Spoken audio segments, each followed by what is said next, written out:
morning and welcome to the news. The midweek package comes with an extra half hour, more perspectives on the direction of state and extra details on issues confronting Nigeria and Nigerians. We will distill analysis of interventions in key sectors of the economy as experts and stakeholders make telling projections. Tonight, new IGP sets policing agenda, inaugurates State Police Steering Committee. And still on security, a drive to hell. Correspondent tracks the one chance menace in Abuja. The way I feel about it at that moment and the kind of people that are inside the vehicle. So those are the things I put inside consideration before boarding any vehicle, at night especially. On terrorism trial, current Attorney General of the Federation, Lateef Fagbemi, takes over prosecution of former AGF Abubakar Malami. And on power supply, we examine the currents and undercurrents of generation and distribution. What are the challenges? Where a disco fails to deliver on the committed service level to a Band A feeder for 7 consecutive days, the feeder shall be automatically downgraded to the recorded level of supply. Are they compensating Nigerians? And on business, Benny Adams is here to gauge the impact of the face-off in the Middle East on some sectors in Nigeria. And in sports, Badi Adeleye will be monitoring EPL matches tonight, as well as some stories about the 2026 FIFA World Cup. It's a loaded package, but don't take my word for it. After all, the proof of the pudding is in the eating. I'm Yen Ray John. This is News Extra. Welcome.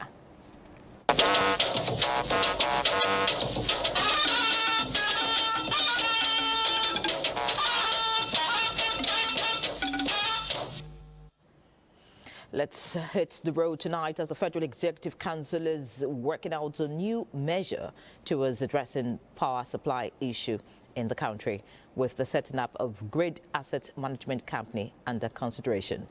It was one of the considerations at the meeting of the Federal Executive Council this Wednesday. State House correspondent Musbao Dan Wahab reports. The first meeting of the Council for the year 2026. Some notes to compare. Just as the memos have accumulated for Council's consideration, and these include health, education, aviation, and infrastructure development. But of utmost concern to the President is the lingering challenge of power supply in the country. And for that, he came armed with a memo for the consideration of a Grid Asset Management Company to improve efficiency, particularly in the transmission aspect of the value chain. The President feels that for us to actually industrialize, the power sector must be fixed, and that is why he has taken this initiative. This is work in progress. All the enabling parameters will be looked at, the laws will be looked at. A committee has already been put in place so that at the end of the day, this will be presented to the National Assembly for necessary legislation where necessary. The administration has also taken a step for a better after-service package for civil servants with approval for the implementation of additional exit benefit scheme for workers of ministries, departments and agencies. Exit benefit scheme providing up to 100% of employees' total emoluments for retiring employees of Treasury-funded ministries, departments and agencies. Now, this is a move that is, designed to improve efficiency in our civil service arrangement. Meanwhile, the hardship experienced due to gridlock in accessing the major airports in the country, as occasioned by the newly introduced cashless payment system, got the attention of the Council. For now, President Tinubu directs immediate suspension of the policy. Mr. President therefore directed me that we should go back to the drawing board. We should go back to status quo, suspend the present system whereby people will have to pay through the various means we have introduced at the various gates across the country, and then go and perfect the system properly. In fact, the president directed me that this should not take too long. Minister of Education announced a 6-year moratorium on the creation of private tertiary institutions to level up, with a 7-year placed on public tertiary institutions in August last year. We had 2.3 million Nigerians apply to take JAMB, and over almost 228 universities had less than 50 candidates apply. And now today, we've solved the problem of ASU. Now more people will go to public universities. What will now happen is that there will be less people going to private universities. We need to make private tertiary institutions. So they've invested, these proprietors have invested a lot of money. We need to make their business sustainable as we improve quality in both public and private universities that are available to educate our citizens. The Council considered 6 memos for the Ministry of Works for award of some new road projects and review of some ongoing ones. We are presenting about a minimum of 4 completed projects in each zone by the 15th of May for President to commission. We are palliative projects. We are talking about major mega projects. The approval is also... The Council also approved the procurement of new sets of antiretroviral drugs to allay the fears of people living with HIV over shortage of the drugs. From the State House, Muspal and Wahab, NTA News. And away from the Federal Executive Council meeting, but still in the State House, despite the popularity of the APC, leading to mass defections of state governors to the ruling party, members of the Federal Executive Council and heads of agencies of government have been implored to intensify education of the public about good intentions of the current administration's policies and programs. The Vice President, Kashim Shettima, who spoke on behalf of his principal, President Bola Tinubu, said this at an interfaith breaking of fast dinner for members of the Federal Executive Council and heads of federal agencies at the State House. The Vice President, who traced the journey of the administration from inception, acknowledged that about 3 years of reforms have resulted in a more stabilized economy for the nation. He appreciated President Tinubu for providing the needed leadership which Nigeria needs at the moment, and thanked members of the council as well as heads of agencies for their contributions to the success of the administration so far.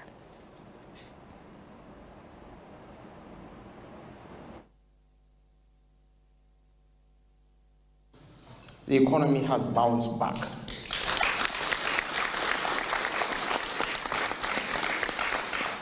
We have crossed the Rubicon and we are on a path to sustain growth.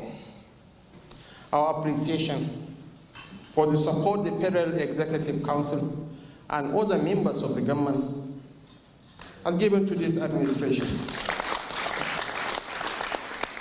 In seasons of tough decisions and necessary reforms, you have chosen country over comfort. You have engaged with our agenda in the spirit of partnership, offered scrutiny without sabotage, and proved that democracy works best when the institutions of government compete in the race to serve the people better. I'm imploring on all of us, we have to sell our government. We have to defy the odds.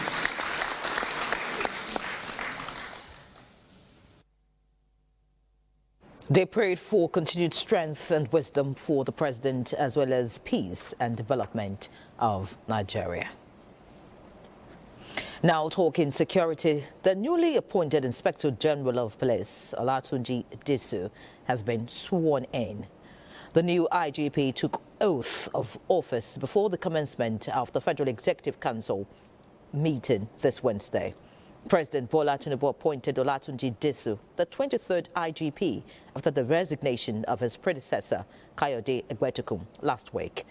The 59-year-old IGP from Lagos State is popular for leading the first Nigeria police contingent to the AU peacekeeping mission in Sudan in 2005 and the then Rapid Response Squad in Lagos, among others. President Tinubu had at the declaration expressed confidence in the ability of the new police chief to lead a rejuvenated force in contributing to peace and stability in the country. The new IGP says he is ready to deliver on his new mandate by motivating his personnel for the cause of securing the nation.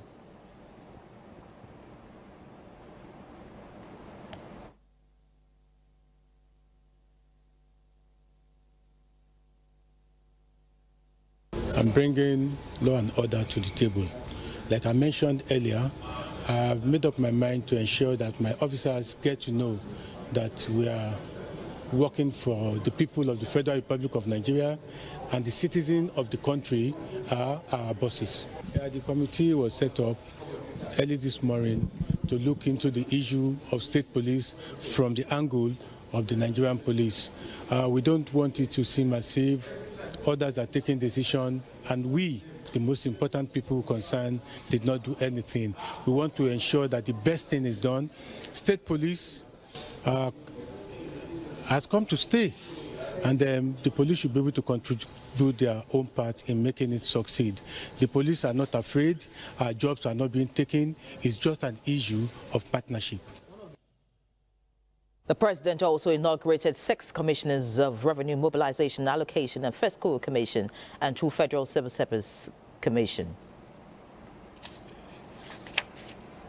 Meanwhile, the Inspector General of Police, Olatunji Disu, has declared the dawn of a new era in policing as he convened his maiden strategic conference with commissioners of police and senior officers.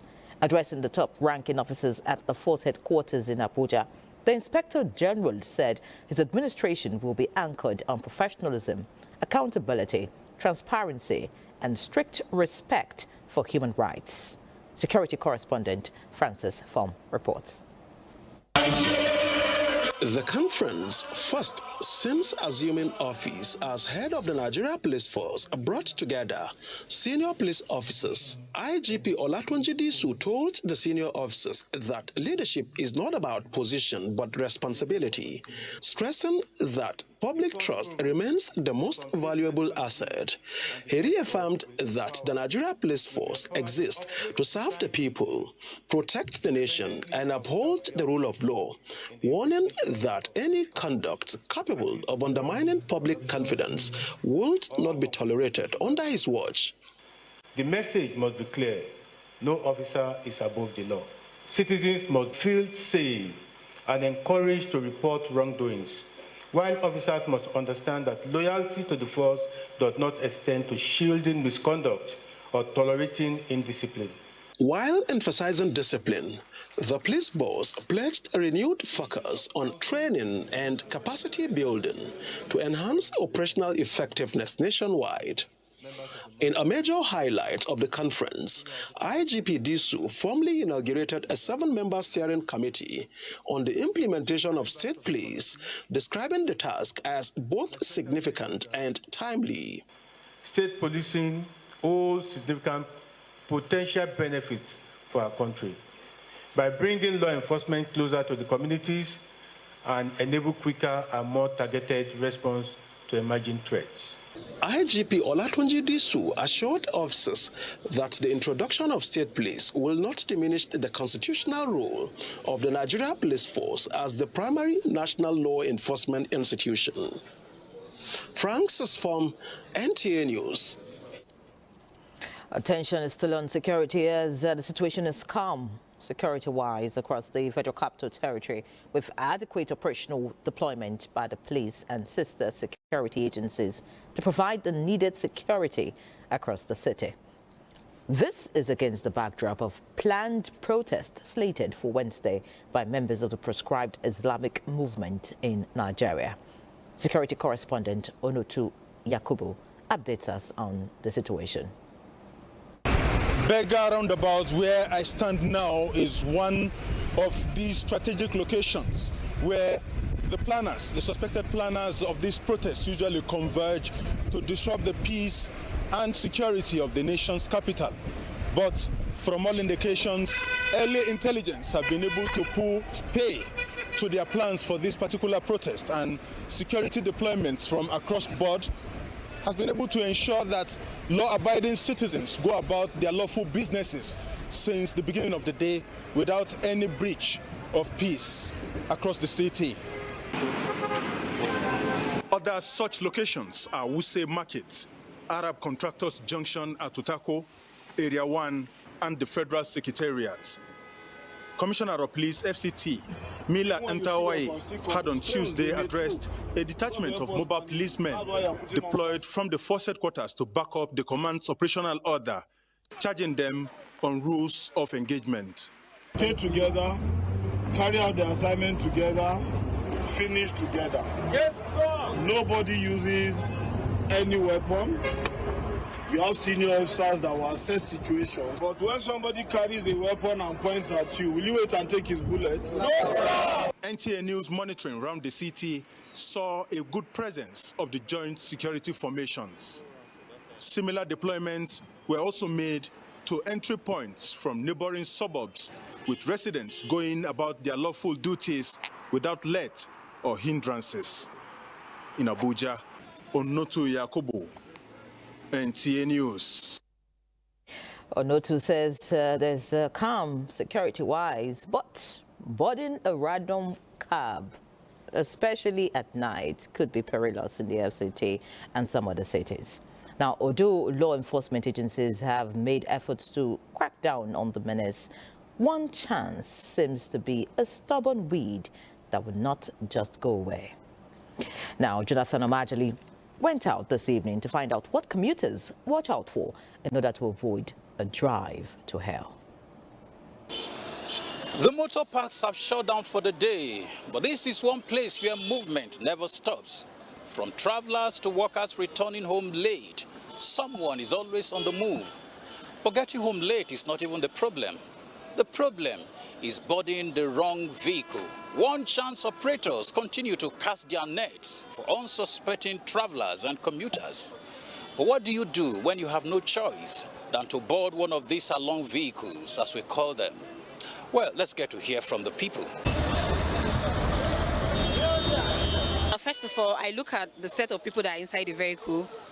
And secondly, there's always something that I'm very conscious about, which is my inner spirit.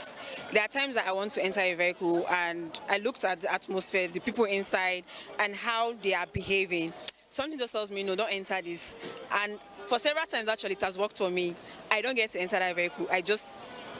Most times I might have entered, but I'll not look for an excuse to just come out. So I put those things in, the way I feel about it at that moment, and the kind of people that are inside the vehicle. So those are the things I put inside consideration before boarding any vehicle, at night especially. I actually know the way they operate.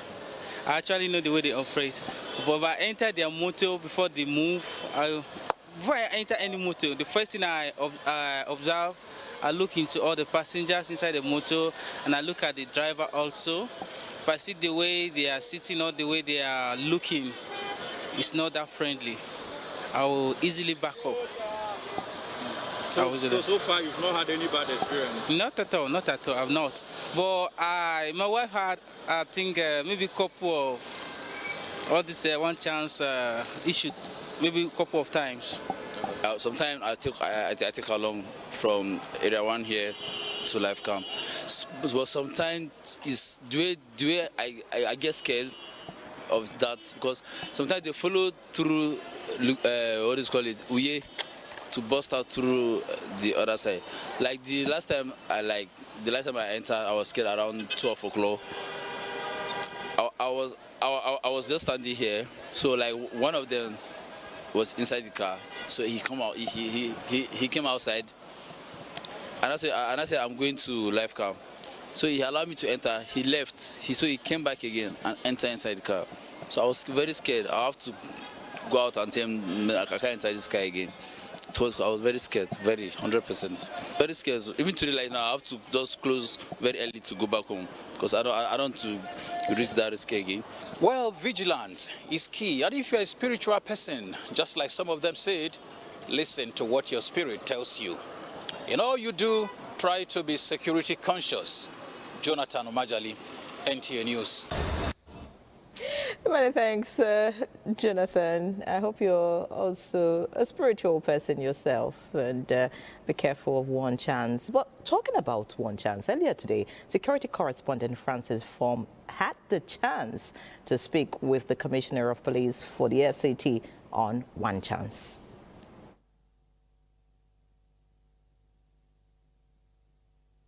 We thought we had gotten reasonable number of those people at hand, but between December and January, again, immediately after the festive periods, immediately after the festive periods, they again virtually commenced their negative operations. That was the period that we lost Barrister Chibo, and that was unfortunately we also lost another nurse Chinemerem in that case. And so we just knew that the syndicates keep coming. It's either they've multiplied one way or the other, or they are just there in FCT or around the fringe, around FCT, and just come to FCT to perpetrate their evil acts, or they are domiciled within. So we started to use technology to expand on them and see how we can reach them. And up till this moment, I would say, apart from those ones before the festive period, I would say we have another at least 7 different syndicates in our custody, and they're also facing their charges. But let me also say that I've advised before, and I will repeat that now, that Abuja's residents should be much more security conscious. I made it clear in we even did a jingle in that regard, where we noticed that most of the victims of one chance, when you interview them after they are released, they are not very conscious of their environment at the point that they are entering those vehicles. They don't assess those vehicles. You see, there's one very negative thing. Unfortunately, Nigerians feel that our vehicles should be tinted. But let me tell you that most of these one-chancers, the few we've arrested and the vehicles impounded so far, have tints on those vehicles. So I think it is something that we need to look at as Nigerians. We shouldn't allow vehicles with tints to ply our routes. That is my personal opinion.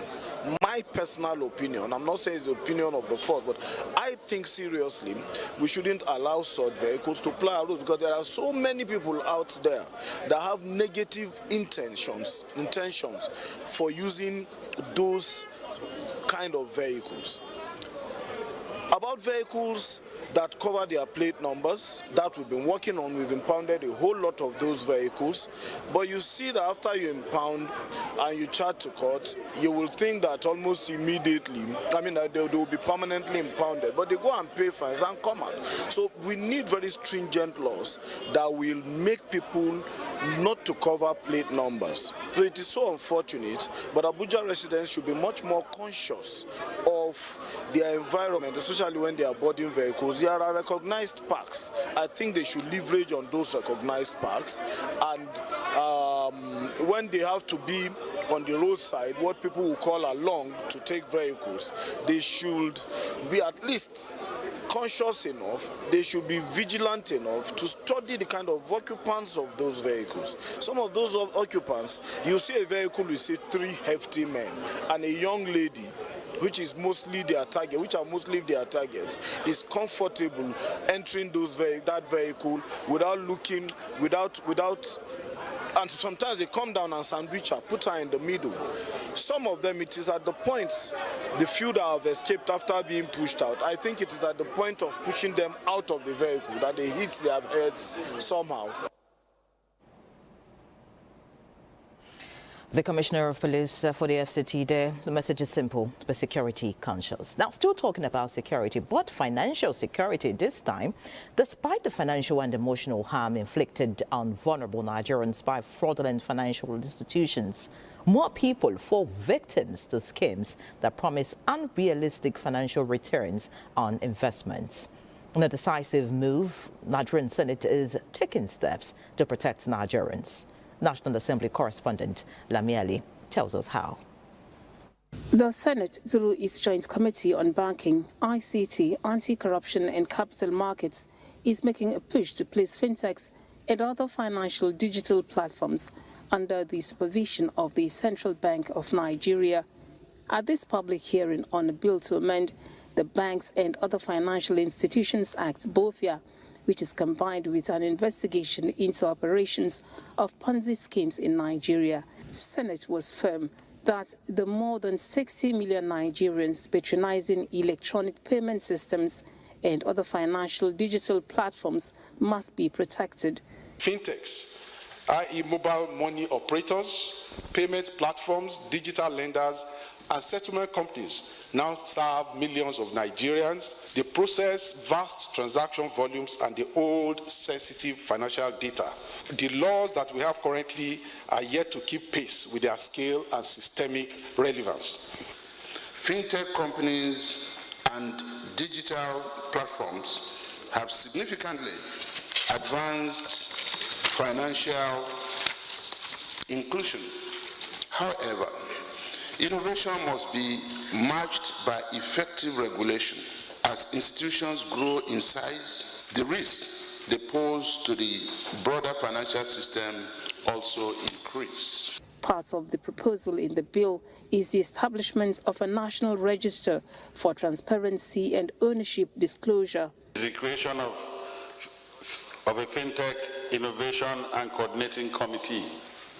Again, this will make for sharper focus. Regulators and operators from across the country's financial ecosystem were at the hearing in support of stability and integrity in Nigeria's financial system.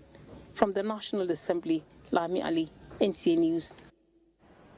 Now looking at the Green Chamber, the House of Representatives Committee on Local Content has commenced investigative hearing into pre-shipment inspection of exports and non-repatriation inspection of crude oil exports.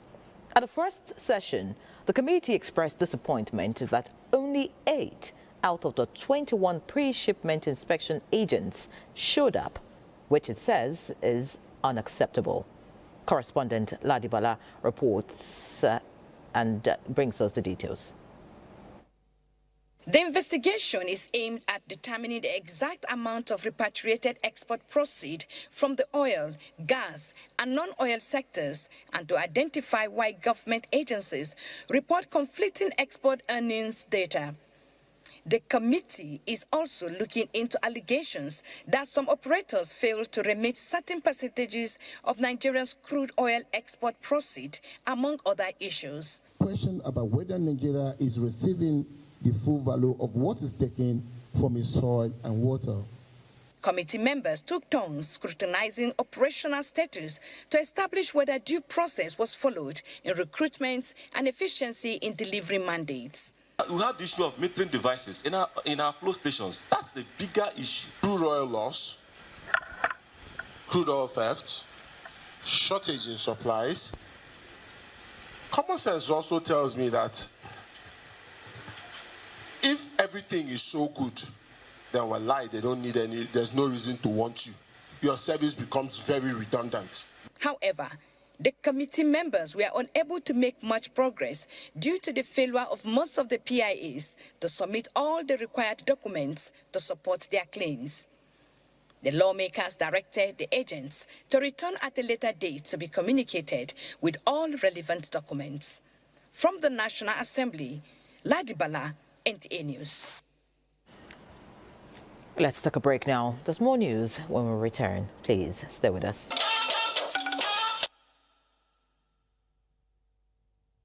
Many thanks for staying with us. Now, parliamentary budget scrutiny may sound technical, but at its heart is about people and how their money is spent. It's a constitutional duty that keeps government promises in check. In this report, Ignatius Nkwor takes a look at why this process matters and how it quietly shapes everyday governance.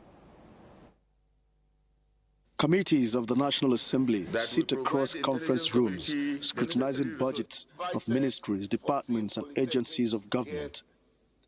What Nigerians are witnessing is more than just a technical exercise. It is a check on promises and realities. The finance of the Federation is the Commonwealth of the whole Nigeria, and before you spend it, it must pass through scrutiny. The Constitution also gave the National Assembly the power of oversight to follow the money to see whether the appropriation law is being implemented in accordance with the spirit and letters of the law or not. Every line item in the appropriation bill represents something tangible: classrooms for children, equipment for hospitals, road for traders, security for communities.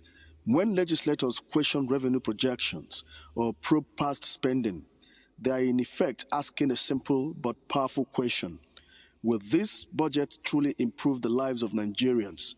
It is very important because we represent the people. We're supposed to know the feelings of the people. We represent the over 250 million Nigerians scattered around. And therefore, whatever the executive desires to give Nigerians, we need to know where Nigerians feel it more. Parliamentary scrutiny of the annual budget is the heart of democratic accountability. The power to approve or adjust government spending ensures that public funds are not treated as executive discretion, but as a trust on behalf of the people.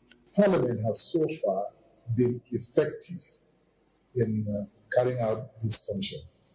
The major impediment has been the irregular releases. By demanding explanations on project performance, debt plans, and new allocations, the legislature helps prevent waste, duplication, and inflated figures. Effective parliamentary scrutiny is not just a procedure, it is protection of public interest. And to ensure that the terms and conditions in the social contract between government and the people is in check. Ignatius Nkwo, NTA News. Let's head to the courtroom now as the Attorney General of the Federation and Minister of Justice, Lateef Fagbemi, SAN, has formally taken over prosecution of his immediate predecessor, Abubakar Malami, SAN, in the alleged terrorism and illegal firearms possession brought against him by the Department of State Service. Fagbemi, SAN, took over the trial from the DSS at commencement of trial of the two defendants before the Federal High Court in Abuja.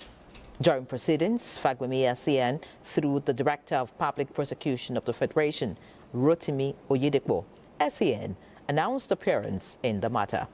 He told Justice Joyce Abdul-Malik that the trial cannot proceed because Fagbemi has just taken over the prosecution and he needed time to study it to be able to take a well-informed decision. Malami, represented by Adedayo Adedeji, SAN, expressed disgust over the delay in opening up the trial and asked the court to strike out the charge at the next adjourned date, should the federal government come up with any excuse. Responding, Rotimi Oyedepo, SAN, said request for striking out of the charge was premature and urged the court to ignore it. After taking arguments, Justice Joyce Abdul-Malik fixed March 10th for commencement of trial. Now, looking at the livestock space, Nigeria's veterinary sector is steadily gaining grounds, responding effectively to transboundary animal diseases while promoting sustainable livestock production. The Chief Veterinary Officer of Nigeria, Dr. Samuel Anzaku, made this remark while receiving emergency disease response equipment presented to the Ministry of Livestock Development by the Livestock Productivity and Resilience Support LPRESS project. Yusuf Jika has all the details. Diseases remain a major threat to livestock production, affecting farmers' livelihoods, undermining food security and weakening the nation's economy. In response to this challenge, a stakeholders gathering was convened to strengthen emergency preparedness and disease control measures. The meeting highlighted the renewed commitment of the Livestock Productivity and Resilience Support Project to eliminate transboundary animal diseases and promote sustainable livestock production across the country. At least we will be able to supply those items so that they can be handy if we have any response or any emergency outbreak. The department or CVON office will be able to respond immediately. The Chief Veterinary Officer of Nigeria, Dr. Samuel Anzako, said the provision of critical equipment will further support the federal government's drive to transform the livestock sector and strengthen the nation's veterinary services. This is not the first time they're supporting the veterinary services of this country, but I can assure you that this is going to really help us in our emergency response to outbreaks of diseases and for other preventive activities that we're going to do. Items presented at the event included decontamination materials, motorized sprayers, automatic syringes and needles, disposable protective kits, and PPR rapid test kits, among other essential disease control tools. In Abuja, Yusuf Jika, NTA News. Let's turn our attention to the power sector as Nigeria's power supply situation is once again under intense pressure. And this time, the dry season is amplifying the crisis. Across homes and businesses, complaints are growing louder over poor supply. Joshua Ojito examines the decades-long power challenge during the dry season and its impact on the economy. Across cities, towns and villages in Nigeria, electricity customers groan over power supply, which has become more erratic, unpredictable, and in some cases, almost non-existent. We are not seeing the light, but the bill is much. In fact, because of my business, I'm a stylist, and it affects me a lot because if there's no light, I have to on my gen. At the heart of the challenge is Nigeria's reliance on hydro and gas-fired power generation plants. During the dry season, industry players say water levels at major dams drop significantly, reducing hydroelectric output. But it doesn't end there. Gas-fired plants, which make up the bulk of Nigeria's generation mix, continue to battle gas supply constraints, pipeline vandalism, maintenance backlogs, and huge market debts. These power plants are built on across major rivers in this country. Do we have a contingency plan where during the rainy season, where there is water overflowing the banks, do you have reservoir dams that have been built as reservoirs? When the water level in this thing, they will channel this water there. I don't have problems. Do we have? Nigeria's national grid is also constrained with system instability, leading to grid disturbances. These challenges persist for decades every dry season, and there seems to be no end in sight. The impact is on businesses, which translates to higher operating costs, and households with more spending on fuel for generators. Even the promise of 20 hours supply daily to Band A customers, consumers say is not guaranteed at this season. And subsection E says where a disco fails to deliver on the committed service level to a Band A feeder for 7 consecutive days, the feeder shall be automatically downgraded to the recorded level of supply. Are they compensating Nigerians? When you do not comply with your 20-hour service delivery, you either pay compensation to the customer or in severe cases, they even downgrade the feeder and you can't charge the customer for a Band A service. Industry players say seasonal vulnerability exposes a larger structural issue: insufficient generation capacity, weak transmission infrastructure, and limited diversification into renewables.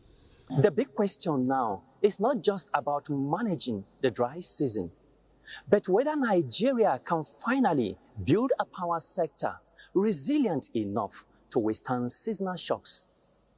For millions of customers, stable electricity is not a luxury. It is the engine of productivity, security, and economic survival. Joshua Ojito, NTA News. Many thanks, Joshua, for the question. But who has the answer? Now, let's move on. Leading telecommunications giant NTA Nigeria has expanded the community of entrepreneurs in the country with additional investment in startups across the 6 geopolitical zones. Ayodeji Makinde reports that this is a deliberate effort by the MTN Foundation to create employers of labor from Nigeria's rising youth population. Another fresh breath of air with new vigor and determination. MTN Foundation completes Phase 7 of ICT and business skills training for 5,980 youth in 7 states under FCT. Carefully selected with conviction and aligning with the vision of MTN Foundation, led by Oduayo Oresoya, these nano-business entrepreneurs are not just equipped with tools to enhance productivity. They are admitted into a system created by the federal government. If you consistently deliver value, old customers will return and new customers will emerge. MTN leads aspirations, nurturing dreams from infancy to maturity. I would have dropped out of school if not for MTN Foundation. With at least 39.5 million nano, micro, small and medium businesses in Nigeria, the journey to a $1 trillion economy is not far, as MTN leads a digital transformation across key sectors.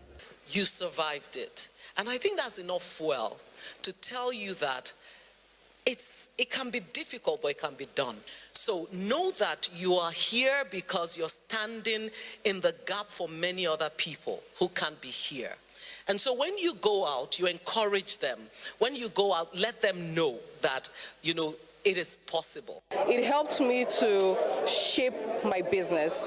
I can actually take records and track, write down my customer's name. It exposed me a lot to the digital world and also how I could leverage this on my business. MTN Nigeria has impacted 15,362 youth in 30 states covering 520 of the 774 local government areas. The message is clear. Start, and you could be the next. Now, the Federal Ministry of Works has re-emphasized the commitment by the current administration to complete all ongoing road infrastructure projects in parts of the country. This was during an inspection tour to the Abuja-Maraba-Kefi Road and other road projects under construction within the Buhari and Amak Council areas of the FCT. Kenneth Nani reports that the inspection tour was led by the Director of Information, Federal Ministry of Works, Mohammed Abdullahi. The Maraba-Kefi Road is a total of 43.65 kilometers, awarded in 2023 at a cost of 73.1 billion naira, with a completion period of 30 months expected to elapse by June 2026. Inspection tour to the project site reveals that work is ongoing. Work on the main carriageway has been completed 100%. There are other ancillary works such as median drain, side drain, and then the capstone, which you can see now where the contractors are working. The essence of this media tour is to see what is to bring you guys, the media, my colleagues from the fourth extent of the realm, to see what the government is doing in the provision of road as well as transport infrastructure for Nigerians. Meanwhile, ongoing construction work at the Abuja bound of the project, earlier awarded to China Harbour Engineering Company, which is now being handled by JRB Construction Company, is affecting free flow of traffic within the area, which the company says is taking adequate measures to put the situation in check. We have resorted to use of crash barrier to segregate the road so that we can separate vehicular movement from the walk space that we have. And on that note, the traffic is flowing gradually. The inspection theme was also at the Section 1 of the Abuja-Kaduna-Zaria-Kano Expressway. The contractors of these projects are assuring Nigerians that these projects will be delivered within April this year. There was also inauguration of some intervention projects by the ministry within the Buhari and Amak Council areas of the FCT. Kenneth Nani, NTA News. Let's take a trip to Bayelsa now, as across Nigeria's riverine and flood-prone communities, particularly in the Niger Delta, the story is often the same. Rising waters, displaced families and lives put on hold during the flooding season. Even when the dry season brings temporary relief, the impact of recurring flood lingers. In Bayelsa State, some communities know this cycle all too well and the Biseni Kingdom remains particularly vulnerable. Let's bring you this package. At first glance, Biseni Kingdom appears calm in the dry season. Children play in open spaces and daily life moves steadily. But on the walls of many homes, dark watermarks rise above window level, clear evidence of just how high the floods once surged. I say before you go come, water don't enter house, your mat, your foam don't wet. There is water. Many of my property lost. Some houses fall, some break down. When flood come, they destroy our cassava and food. It go dey scarce for us. So when the waters rise, adaptation becomes survival. We have to stay, no problem. We go come pack mud, put for somewhere, come manage cook. People will not go bridge. People will go bridge and down, breeze blow. The houses they do so go scatter. We even lost our children. Some go fall inside water, inside the house will die. This bridge becomes the only refuge for many families in Biseni Kingdom when the floodwater overruns their homes, turning this simple passageway into shelter for many.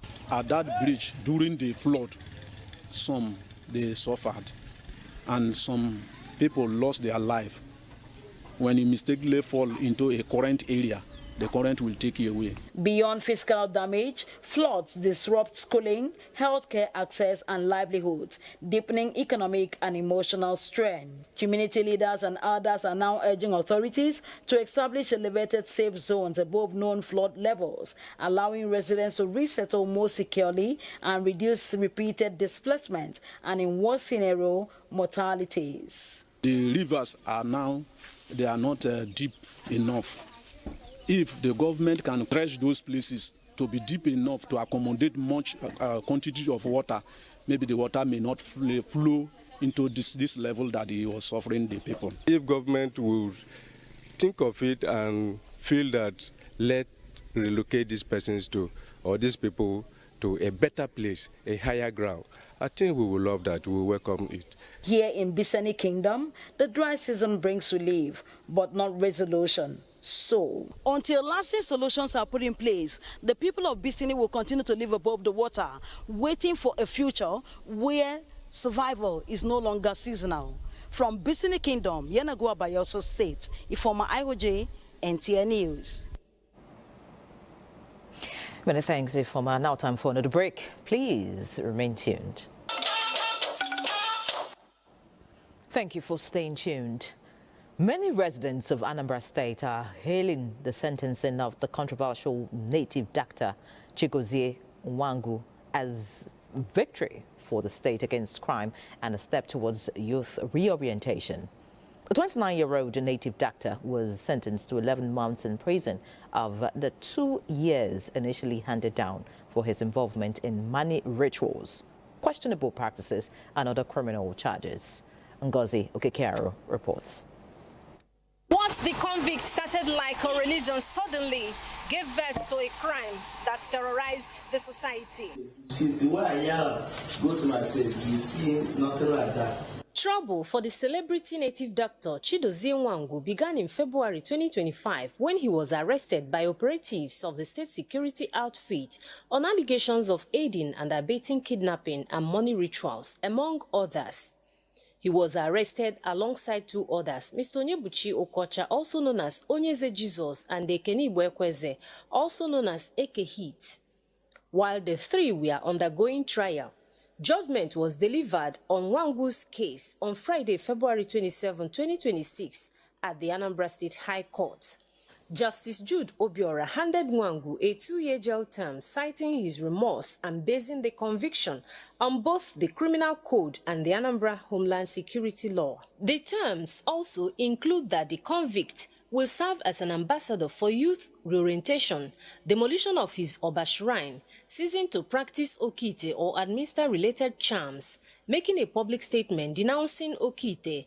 That was the agreement was signed with the government when we agreed on the issue of plea bargain. Nwangu is already remanded and his shrine demolished in his Oba hometown. The judgment has since sparked mixed reactions. from residents. I have to continue to commend the government for taking that action. You know, initially when it happened, when government did the arrest, people were blaming government. But Soludo is courageous. He took that decision. That decision was informed. It was informed in having better Anambra State. It shows them that he's in charge, and that will stop the kind of killing, ritualist, kidnapping, killing that is going on in the state. At least since that time it has stopped. The government action on Akwa is straight forward on impacting the youth. Government is right in a way that they record to correct an impression that getting rich quick is not the norm. Governor Chukwuma Soludo emphasized that it is not a blanket condemnation of traditional worship and medicine practice, but a targeted effort to root out fake practitioners involved in illicit activities like preparing charms for kidnappers and armed robbery and exploiting vulnerable individuals. Inoka Ngozi Okekaru, NTA News. The Nigerian Television Authority, NTA, is partnering the Yakubu Gowon University, Abuja, to produce a new drama series that will promote rule of law in the society. Executive Director, Programs of the NTA, Tari Taylor, says it will be a movement where young minds are equipped with knowledge to become agents of positive change. Tessie Omeri reports. The Nigerian Television Authority, NTA, has over the years been the leading broadcast station driving societal change and uniting the people through various programs.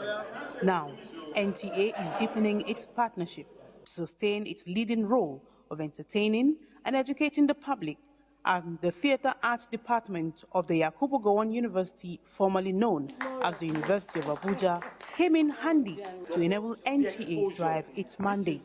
The partnership will birth a new drama series that will focus on promoting the rule of law amongst the youths. So we have decided to address that by creating a program, a new NTA original drama series, which is a legal courtroom-based drama. That is the central location. That is the central location. In fact, we are building the set, the custom-built set at NTA headquarters right now as we speak. It's going to be one of a kind. It's going to set a new standard in entertainment within this Nigerian media space. Grammar produces results, but with drama, you achieve better results. And so that's why I'm here.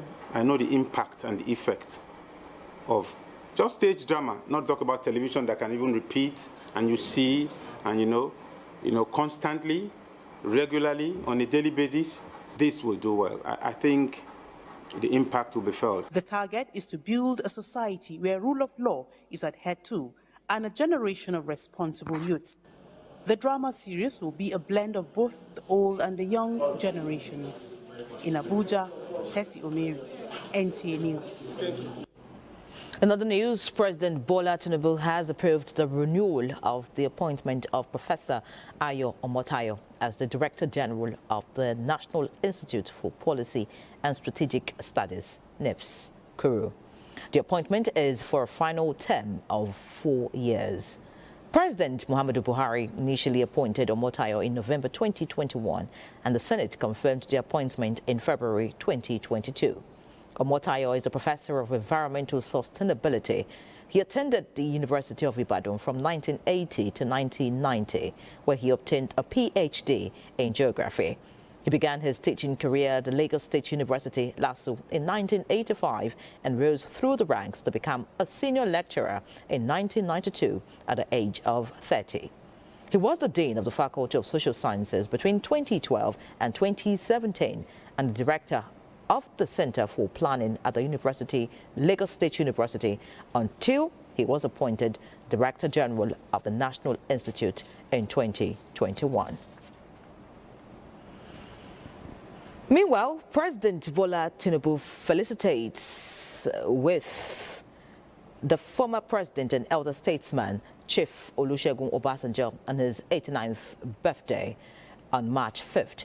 President Tinubu notes the courage and sacrifices of the elder statesman who previously served the nation as military head of state from 1976 to 1979, handing over power to a civilian president in 1979 and later as the first civilian president in the Fourth Republic from 1999 to 2007. President Tinubu affirms the historic experiences of the former leader, including leading troops to preserve Nigeria's unity at the war front, serving time in prison for speaking out against tyranny and consistently pursuing Africa's political and economic interests. President Tinubu prays for more years of good health, strength and wisdom for the former president as he continues to serve the nation and humanity. And in the spirit of Ramadan, the Senior Special Assistant to President on Humanitarian and Poverty Reduction, Delu Bulus Yakubu, shared packages to members of the Federation of Muslim Women Association of Nigeria, Form 1, in Yola. The gesture is to encourage them in the sacred month to continue to pray for the well-being of the country. Mary Adamu George reports. Senior Special Assistant to the President said a Ramadan period calls for dedication to prayers, hence the support to bring relief to them and to intensify their spiritual acts. The Senior Special Assistant to the President also called on the women to continue to champion the cause of peace and unity for societal growth and development. This is aimed at complementing the effort of Nigerian government. It's a woman that is always thinking of what to do for women. She's always thinking of how to empower women. Items shared include cartons of spaghetti, bags of rice, bags of maize, cartons of dates and treated mosquito nets for pregnant women. In Yola, Mary Adamu George, NTA News. 225 faith-based and local humanitarian organizations have received allocations of bags of rice from the Yobe State Emergency Management Agency to enhance their Ramadan feeding initiatives across the state. Yunusan Suleiman reports. With support to 225 faith-based and local humanitarian organizations is part of a broader commitment by Yobe State through its humanitarian agency to ensure that no one is left behind in activities that promote the welfare of vulnerable population in the month of Ramadan. Our main work is humanitarian services. We support the vulnerable women, orphans and widows. So by giving us this, we sincerely appreciate their effort. We are very grateful to them because it will help us maintain this Azmi period. Through the benefiting organizations, the gesture targets to feed 22,500 vulnerable persons, including orphans, widows, and people with special needs, among others. For every location that we distribute, we have our volunteers and community gatekeepers that give us feedback. More organizations and associations have been shortlisted to receive bags of rice in the coming days to continue targeting vulnerable population during the Ramadan season, which promotes compassion and sharing through charity.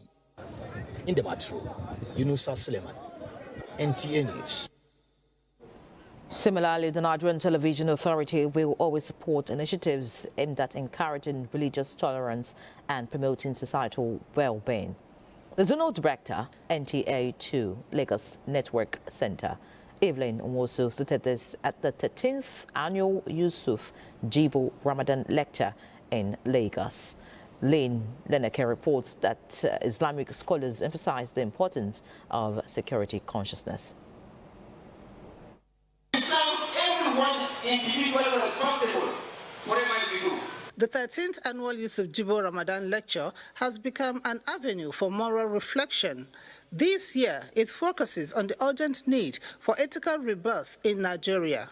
Representing the Director General of the Nigerian Television Authority, Saliu Abdulhamid Dembles, the Zonal Director of NTA 2 Lagos Network Center, Dr. Evelyn Nwosu, paid glowing tribute to the late Malam Yusuf Jibo. Everything I've heard about him speaks to somebody who knows what to do and somebody who lives for unity.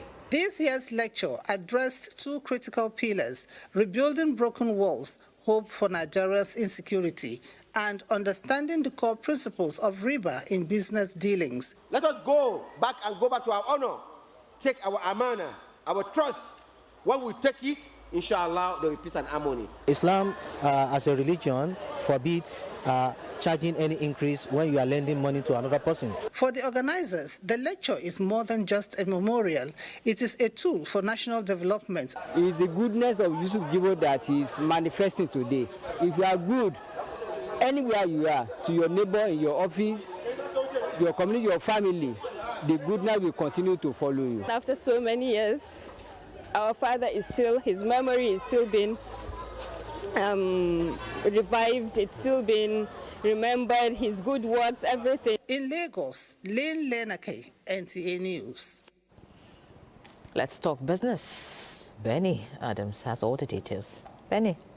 Thank you, Yeri. And talking business, now Iran's retaliatory strikes across the Gulf have hit hotels, air and seaports, leading to impact on tourism and cargo. These experts say could cost the region hundreds of millions, if not billions of dollars.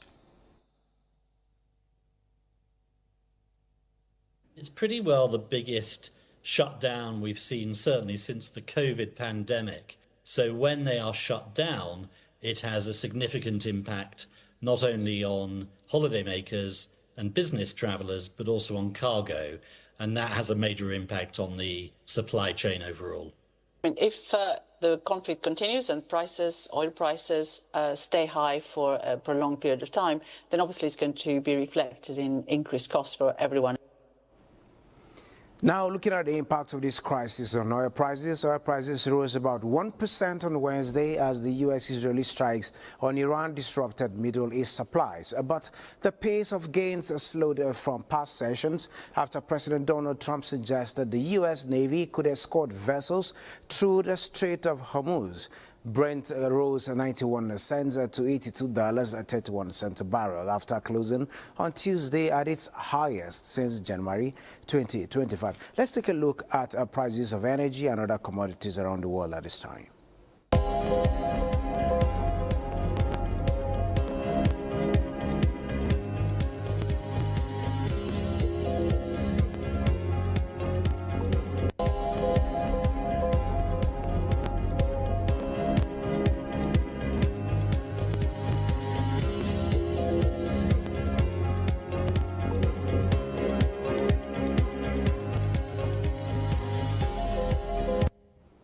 And now back home in Nigeria, at the end of today's trading session on the Nigerian Stock Exchange, a total of 805.1 million shares in 71,252 deals, corresponding to a market value of 38.412 billion naira were traded. Today's data shows 8% decline in volume, 14% decline in turnover, and 18% decline in deals. The current market capitalization is 126.1 trillion naira. On the aggregate, 132 listed equities participated in trading, ending with 22 gainers and 37 losers. Premier Paints led the gainers with 10% share price appreciation, closing at 12 naira 10 kobo per share, followed by Fortis Global Insurance, UAC of Nigeria, and on the third spot is Etana. On the losing side, Dangote Sugar Refinery came out last with an end-of-day price depreciation of 10% at 74 naira 70 kobo per share, followed by Jais Bank, CAP on Union, Diconsult. Veritas Capital Assurance also recorded the highest volume of 56.4 million traded shares, followed by Jais Bank on the third spot, the Universal Insurance Company, and Zenith Bank is on the fourth spot. That's it on business for midweek update. Yeri, you can take it from here. Glad to have you back. The National Working Committee of the Governing All Progressives Congress, APC, has received the governor of Adamawa State, Amadu Fintiri, who recently defected from the opposition People's Democratic Party, PDP, to the All Progressives Congress, APC. Addressing the media shortly after a closed-door session with NWC members at the National Secretariat of the party, Fintiri said the APC, under the renewed hope, has performed excellently and will no doubt have the people's endorsement in 2027 and beyond. The work done by Mr. President he deserves a second time. And I think it's going to be smooth. It's going to be, he's going to be accepted by all Nigerians because the macroeconomic policy that he initiated, yes, it was rough for most of us because we are not used to it, but it has given a very positive result to us, and the country is really working and we're on the right direction. And it seems to be agreed by all of us that there is light at the end of the tunnel. Everybody knows the value that he has brought to the politics of the Northeast in terms of coordination, in terms of bringing new life to Adamawa State, and in terms of project and development, what he has done is unbelievable. So bringing him is one of the best additions that we're having in recent times. And we want to welcome him to where he rightly belongs. He's a progressive, with a progressive mind. So he wouldn't have settled anywhere else than the APC, where his policies will be best appreciated, where he can fit into the renewal agenda of Mr. President and factor himself into what we're doing. Particularly mentioned economic reforms, national and energy security as clear manifestations for renewed mandate under the Renewed Hope agenda, and appealed to Nigerians to rally round the president for robust democratic gains. Now, a new set of executive members of the All Progressives Congress, APC, have emerged at state levels in peaceful and transparent processes at various state congresses. Elizabeth Omori has a compilation of activities at some state congresses. That report would come to you in our subsequent bulletins. Now, Borno State Governor Professor Babagana Umara Zulum was part of those who witnessed the All Progressives Congress, APC State Congress, which produced a new set of executive members and what party officials described as a peaceful and transparent process. Umar Jimbarima reports that a total of 1,560 delegates were accredited for the exercise held at the defunct Kashim Ibrahim College of Education, Maiduguri. The Congress, chaired by Jones Eru, produced 38 members of the State Executive Committee through a consensus arrangement. The newly elected officials are expected to steer the affairs of the party in the state for the next 4 years. Addressing delegates and party faithful, Governor Zulum declared that the APC remains a dominant force in Nigerian politics and is well positioned to secure victory in future elections in Borno State and across the country. The party will remain resolute under my leadership, and inshallah, we shall succeed at the end of the day. The governor also acknowledged the support of Vice President Kashim Shettima, noting that he laid a strong foundation for the growth of the party in the state, and congratulated the newly elected executives and assured them of continued support, while emphasizing that former party officials would remain relevant within the APC structure. APC Deputy National Chairman North, Ali Bukar Dalori, said party stakeholders adopted the consensus arrangement after extensive consultations in line with the party's constitution. The APC State Chairman Bello Ayuba expressed appreciation to Governor Zulum for his leadership and strategic guidance, pledging to run the party's affairs with accountability and transparency. In Maiduguri, Umar Jimbarima, NTA News. Let's take a break now. When we return, sports news will be on. Time to talk sports. Now, let's talk football. As we're seeing some midweek matches when it comes to the English Premier League, and of course, 5 are currently ongoing. As it stands, Chelsea are leading Aston Villa 4-1, and Joao Pedro got a hat-trick in that particular encounter. Arsenal lead Brighton 1-0, and West Ham are also leading Fulham 1-0. The game between Manchester City and Nottingham Forest at the moment is 2-2, while Manchester United and Newcastle United are playing 1-0. And of course, that's the much you can take on sports. Let's now return to Nyare.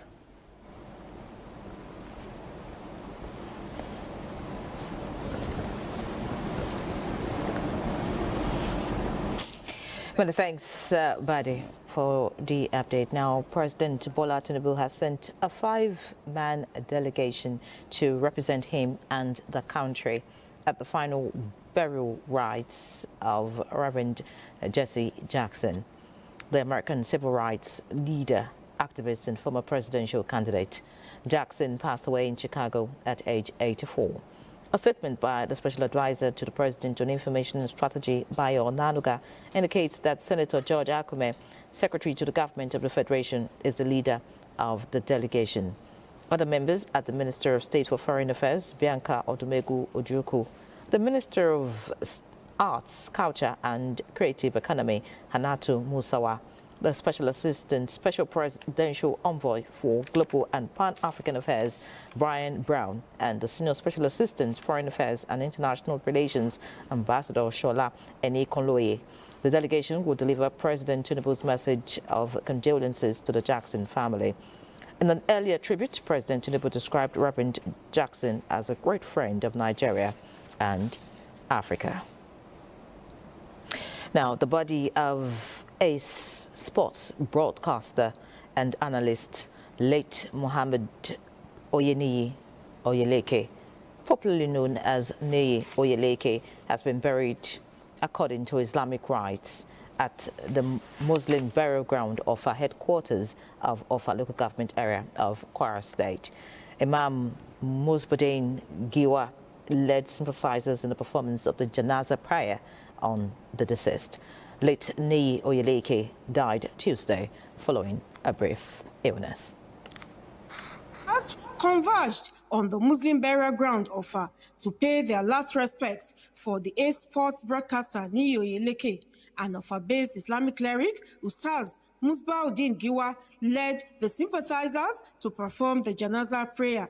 People present during the Janaza prayer spoke on the life and times of the sports broadcaster. We have missed a chunk of the block in the family. When he was alive, he was a jolly good fellow. He's been a very lovely and straightforward guy. He was a professional when he started, his work in NTA. And, we're very proud of the little he did there. A devoted husband, very hardworking, very patient, very friendly. Late Mohammed Oyeniyi Oyeleke died on Tuesday following a brief illness. Late Neye Oyeleke left the service of the NTA in 2010 as a senior reporter and producer before joining the service of South Africa's private broadcast station, SuperSport. He was aged 60. Aisha Abubakar Yahaya, NTA News. May the soul of Neye rest in perfect peace. And that's our package on News Extra tonight. Have a good night.